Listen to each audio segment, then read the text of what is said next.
بسم اللہ الرحمن الرحیم۔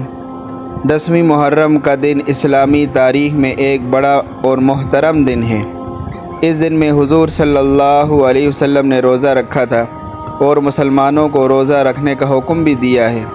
پہلے تو یہ روزہ واجب تھا، پھر جب رمضان المبارک کے روزے فرض ہوئے تو مسلمانوں کو اختیار دے دیا گیا کہ چاہیں یہ روزہ رکھیں یا نہ رکھیں۔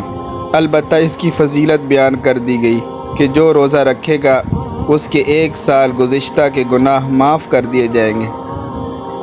پہلے یہ روزہ صرف 1 دن رکھا جاتا تھا، لیکن آخر میں حضور صلی اللہ علیہ وسلم نے فرمایا کہ اگر میں زندہ رہا تو انشاءاللہ 9ویں محرم کو بھی روزہ رکھوں گا، لیکن اس سے پہلے آپ صلی اللہ علیہ وسلم کا وصال ہو گیا، اس لیے یہ روزہ 2 دن رکھنا چاہیے، 9 اور 10 کو یا 10 اور 11 کو۔ بعض کتابوں میں یہ روایت اس طرح بھی آئی ہے کہ 1 دن پہلے اور 1 دن بعد، اس لیے اگر 3 روزے رکھیں تو بھی بہتر ہے۔ البتہ صرف 10 کو روزہ رکھنا بہتر نہیں بلکہ مکروہ ہے۔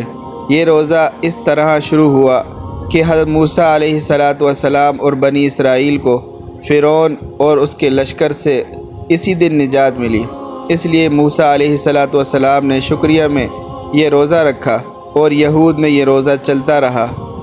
یہود سے قریش نے سیکھا، قریش مکہ جو ہے یہ روزہ رکھتے تھے۔ حضور صلی اللہ علیہ وسلم نے بھی یہ روزہ رکھا تھا۔ مدینہ تشریف لائے تو دیکھا کہ یہود یہ روزہ رکھتے ہیں۔ پوچھا گیا کہ یہ روزہ کیوں رکھتے ہیں؟ بتایا گیا کہ اس لیے کہ اللہ تعالیٰ نے ہم کو اسی دن فرعون سے نجات دی۔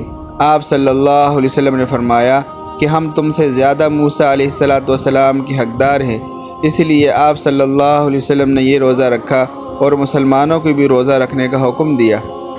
ترمذی شریف کی روایت ہے، حضور صلی اللہ علیہ وسلم نے فرمایا، مجھے اللہ تعالیٰ سے امید ہے کہ 1 سال گزشتہ کے گناہ معاف فرما دیں گے۔ اور اس طرح مسلم شریف کی روایت ہے، ابن عباس رضی اللہ تعالیٰ عنہ فرماتے ہیں، حضور صلی اللہ علیہ وسلم نے عاشورہ کا روزہ رکھا اور لوگوں کو اس کا حکم دیا۔ لوگوں نے بتایا کہ یہود و نصارہ اس دن اس کی تعظیم کرتے ہیں، تو آپ صلی اللہ علیہ وسلم نے فرمایا اگر آئندہ سال زندہ رہا تو انشاءاللہ 9ویں کو بھی اس کا روزہ رکھوں گا، لیکن آئندہ سال آپ صلی اللہ علیہ وسلم کا وصال ہو گیا۔ اس سے معلوم ہوا کہ ہمیں بھی چاہیے کہ ہم 10 محرم کا روزہ رکھیں، 9 اور 10 کو رکھیں یا 10 اور 11 کو۔